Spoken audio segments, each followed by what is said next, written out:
السلام علیکم ناظرین، آپ کو اپنے چینل میں خوش آمدید کہتے ہیں۔ سن میرے دل کی آنے والی قسط میں ہم دیکھیں گے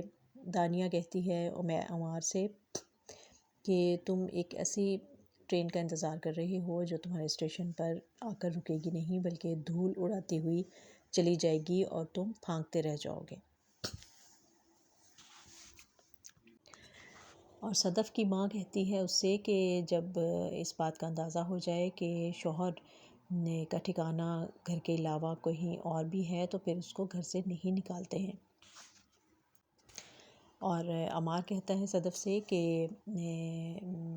شوہر نہ صحیح اس کی جگہ بیوی ہی صحیح۔ تو صدف اس کے جواب میں غصے سے اس کو دیکھتی ہے اور شٹ اپ کہتی ہے۔ اس سے پہلے ہم نے سن میرے دل کی قسط میں دیکھا کہ جب صدف کو آفر ہوئی نئے پروجیکٹ کی اور جب عمار کو پتہ چلتا ہے کہ صدف جو ہے وہ ملنے گئی ہے بلال عبداللہ سے ملنے اس کے آفس گئی ہے تو اس کو بہت زیادہ جیلسی فیل ہوتی ہے اور اس کو رقابت محسوس ہوتی ہے اور اس کو بہت عجیب لگتا ہے، حالانکہ وہ اس کا باس ہے اور یقیناً وہ کسی آفیشیل کام کے لیے اس کو بلا سکتا ہے اور وہ آفس میں اس کے پاس بات کرنے کے لیے جا بھی سکتی ہے، لیکن اس کو یہی ایسا ہی محسوس ہوتا ہے کہ شاید میں احساس کمتری کا شکار ہے یہ، اور سمجھتا ہے کہ شاید اب بھی بلال عبداللہ اس سے مجھ سے چھین لے گا، اور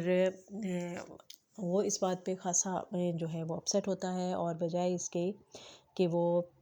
صدف سے اس سلسلے میں بات کرتا، اس سے پوچھتا یا اس کو کوئی مشورہ دیتا، اس سے بات کیے بغیر وہ وہاں سے آفس سے چلا جاتا ہے اور بجائے گھر جانے کے دانیہ کے پاس چلا جاتا ہے،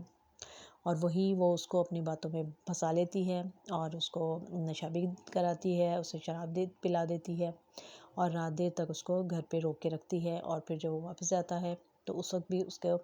کہتی رہتی ہے کہ دیکھو تم اس دن بھی تم کہہ رہے تھے کہ وہ تمہارے بغیر کھانا نہیں کھاتی، حالانکہ اس نے کھانا کھا لیا تھا، اور آج بھی تم کہہ رہے ہو کہ وہ تمہارا انتظار کر رہی ہوگی، تو میں کہتی ہوں کہ وہ سو چکی ہوگی، اور اگر وہ سو چکی ہو تو پھر تم کل میرے پاس آنا ضرور، اور اگر وہ جاگ رہی ہوئی تو پھر کل مت آنا۔ اور جب وہ گھر آتا ہے تو صدف سو چکی ہوتی ہے تو وہ بہت اس پہ غصہ ہوتا ہے، اس کو جگا دیتا ہے نیند سے، اور پھر اس کو پوچھتا ہے کہ کیا کہہ رہا تھا بلال عبداللہ، تو وہ اس کو آرام سے بتاتی ہے کہ نئی اسائنمنٹ کے لیے بات ہو رہی تھی، اس پہ وہ اور زیادہ غصہ ہوتا ہے،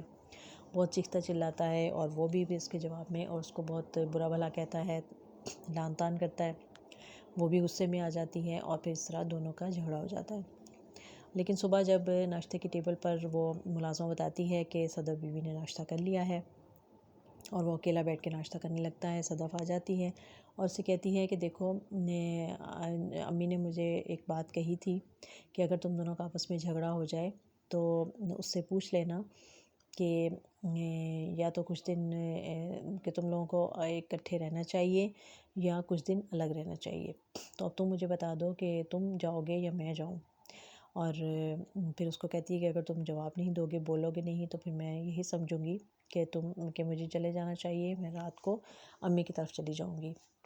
تو اس پہ بھی وہ بہت کچھ نہیں بولتا، اور پھر وہ جب آفس آتی ہے اور اس کی ساری باتیں اس کے ذہن میں ہوتی ہیں کہ وہ اس نے اس کے ساتھ برا سلوک کیا تھا، اسے الزامات لگائے تھے، حالانکہ اور وہ جاتے ہوئے آفس جاتے ہوئے اس کو یہ بات کہہ کے جاتی ہے کہ میں نے کل اسائنمنٹ سے انکار کر دیا تھا، لیکن میں اب جا کے وہ دوبارہ اسائنمنٹ جو ہے وہ لینے کو تیار ہوں، اور اب اس کے بعد جو بھی ہوگا وہ دیکھا جائے گا، اور پھر وہ ضد میں آ کے جاتی ہے بلال عبداللہ کے آفس میں اور اس کو جا کے کہتی ہے کہ میں وہ اسائنمنٹ کرنے کے لیے تیار ہوں اور میں آپ کو مایوس نہیں کروں گی، میں اپنا بیسٹ دوں گی اس کے لیے، تو وہ بہت حیران ہوتا ہے کہ کل تو آپ نے انکار کیا تھا، اب آپ راضی ہو گئی ہیں، تو آپ کچھ دن کے لیے اور سوچ لیں، میں امریکہ جا رہا ہوں زاویار کو لے کے، واپس آؤں گا تو پھر فیصلہ کریں گے۔ وہ کہتی ہے کہ نہیں، آپ ابھی مجھے اسائنمنٹ دے دیں اور میں یہ کرنے کو تیار ہوں، میرا فیصلہ نہیں بدلے گا۔ وہ کہتا ہے پہلے بھی تو آپ نے اپنا فیصلہ بدلا ہے، لیکن وہ بھی اب اس کے بدلے ہوئے رویے کو دیکھ رہا ہے، اسے کچھ اندازہ ہو رہا ہے کہ دونوں آپس میں خوش نہیں ہیں، اور دوسری طرف جو رمشا ہے وہ بھی اپنے سابقہ منگیتر سے ملنے چلی جاتی ہے اس کے فلیٹ پر، اور وہ بہت اسے دیکھ کر بہت خوش ہوتا ہے، لیکن وہ اسے کہتی ہے کہ میں تم سے مشورہ لینے آئی ہوں اور پھر جب وہ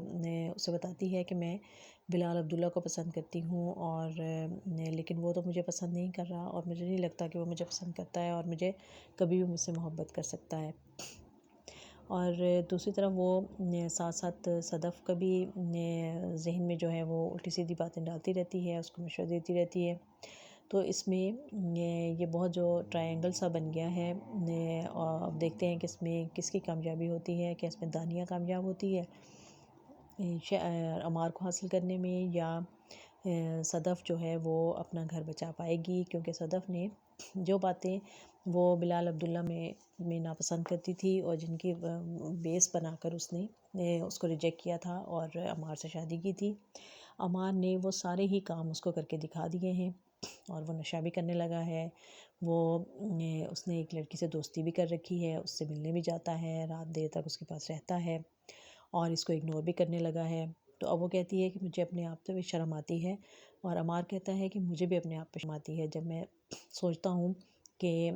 تم اتنی خوبصورت ہو اور تم میری بیوی ہوتے ہوئے تم وہاں جاتی ہو، اس سے ملتی ہو، تم آفس کو بھی سنبھال رہی ہو، تم گھر کو بھی سنبھال رہی ہو. اور اس طرح سے اس کے اوپر الزامات لگاتے ہیں، جس پہ وہ اندر سے بہت دکھی ہو جاتی ہے صدف، اور وہ سوچتی ہے کہ اس نے کتنا غلط فیصلہ کر لیا ہے. تو اب دیکھتے ہیں آگے کہ کون دل کی سنتا ہے، کون اپنے دل کی سنتا ہے اور کون دوسرے کے دل کی سنتا ہے. تو دیکھتے رہیے ڈراماز سن میرے دل.